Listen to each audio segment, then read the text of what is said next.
marks the return of 5 activists, John L. Dube, Dr. Walter Rubusana, Salim Hussein, Tomas Mapikela, and Solomon to protest the recent passing of the Native Land Act of 1913. After taking their case to British Parliament, the imperialist government refused to alter or reverse this act, which caused unrest in major cities like Johannesburg and Cape Town in the past few months. The Act of 1913 is a set of laws which prevents natives from buying or selling land outside of a designated area called reserves. Natives are defined as, and I quote, any person, male or female, who is a member of an aboriginal tribe of Africa and shall further include any company or other body of corporate or unincorporate if the persons who have controlling interests therein are natives. Millions of Africans are classified under this term and are thus subject to the restrictions of this act. This legislature contains many rules which are all responsible for eliminating the basic rights of Africans. The most important provision was that Africans were prohibited from buying or hiring in 93% of the land in South Africa, restricted to native reserves on 7% of the land.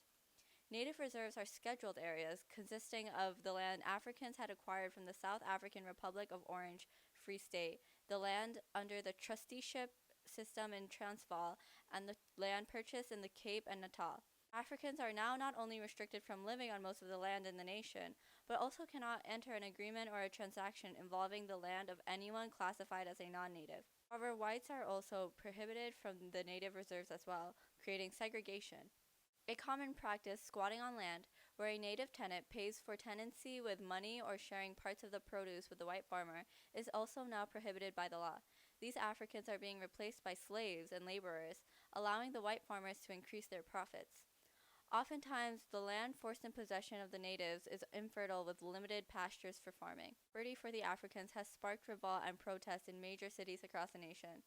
The limitation of rights to the Africans caused the 5 activists to try to speak to the source of this injustice, the king, yet the imperialist power did not grant them the freedom they were looking for. It will be interesting to see what happens next as a result of their return, with the Native Land Act still in place in a society currently divided by race.